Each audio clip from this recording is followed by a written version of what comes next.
Welcome, listeners. You are listening to a podcast from the Free People's Movement out of Sweden.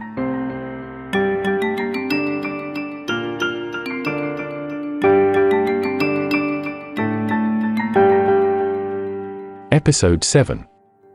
Russia, the Deep State, and the Cold War. Part 2. So, with everything from our previous episode in mind, the Cold War was a creation of the Deep State in Washington, which even then was under significant influence from a certain, obvious, Swedish entity. It was a creation by, among others, the Dulles brothers. Allen Dulles, like we said earlier, was the head of the CIA, and his brother John Foster Dulles was the U.S. Secretary of State. They held on to these positions for a very long time. The brothers Dulles had a vested interest in the Cold War. It was not just because investor needed it. It was a situation that both parties benefited from. But then again, the Wallenbergs had some significant leverage over everyone, as they always do.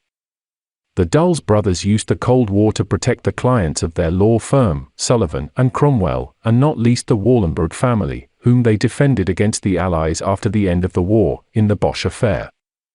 They used the Cold War to both increase their power and budgets, utilizing their high positions in the government. Let's use an example to illustrate how the deep state operates.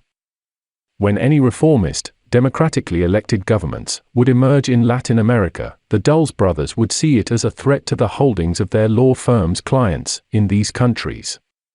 These holdings, sometimes acquired with bribes to undemocratic governments, diverted the country's resources and wealth to the deep state. Not just into American hands. Remember, the deep state is a global phenomenon. Any reformist government would be declared either Marxist or communist, either way, istic. The CIA and the US State Department would then work together to overthrow it, in order to place a dictator in power. The chosen dictator was of course already in bed with Washington, D.C. The Wallenbergs would at the same time act without being seen and reap the rewards through their investor-controlled corporate interests. This was the method by which the deep state, through the Dulles brothers and the Wallenberg brothers, aimed to retain and increase their power and influence. Greed is indeed a nasty thing.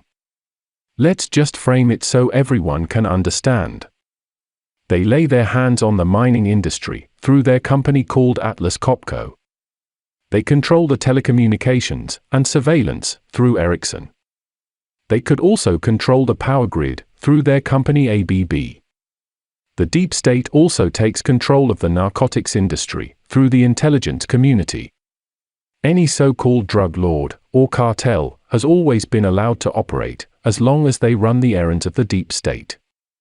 If there is any oil, it can be extracted through a company called Lundin Oil, which is a Swedish company, also connected to the deep state.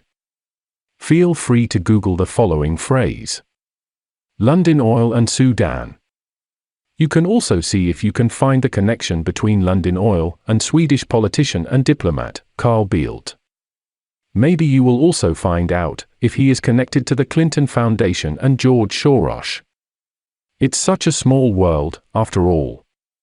Let's just say that when the deep state has successfully taken hold of a country in order to steal and control its natural resources, it's not that easy to get rid of them. Free and fair elections? Let's not kid ourselves. Seeing as Russia has the world's largest area and the most natural resources in the world, it's quite easy to understand why Russia has always been in the crosshairs of the deep state and the hidden enemy. The Cold War was, in other words, meaningless. Except for the interests of the Dulles brothers and the bank-controlled military-industrial complex. Yes, and for investor and the Wallenbergs of course, but by now, that should be obvious. The Soviet government, unlike the US government today, had no world hegemonic aspirations. Stalin had declared socialism in one country and had purged the Trotskyists, meaning the communists who advocated for world revolution and creating religious polarization of a more long-term aspiring nature. Communism in China and Eastern Europe were not products of Soviet international communism. Mao Zedong was at least his own man to some extent, and the Soviet Union held Eastern Europe, while the Red Army expelled the Nazis. This created a buffer zone against a so-called hostile West. Let's take that one more time. There was never any real threat from the Red Army to invade Europe. Stalin declared socialism in one country and cleansed his Communist Party of Trotskyist and the so-called Jewish elements who preached the world revolution, all to maintain an underlying long-term polarization. This stalemate gave the military-industrial complex the ability to keep the war going for decades, and perhaps forever. Wallenbergs and the Dulles brothers must have been pleased. Maybe this would indeed have been the outcome. Endless wars. They surely had a long run of it, and it might truly have been everlasting if it wasn't for the fact that there was a growing resistance towards the deep state. Who could it be that has been trying to mount opposition to the deep state throughout history? Well, let's just put it like this. When the Hitler Project had served its purpose for the deep state, they manufactured the Cold War and the polarization between the West, capitalism, and the East, communism. This was done in order to get the general public's acceptance for further wars. The Nazis were used as the executive arm of the deep state at the start of the Second World War as their war machine. This then shifted to the US military.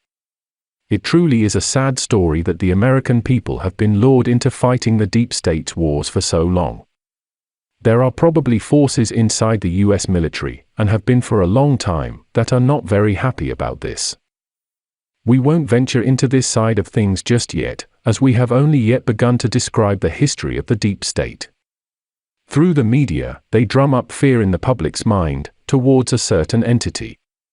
During the Cold War, the entity was communism, but the fear of communism itself wasn't big enough.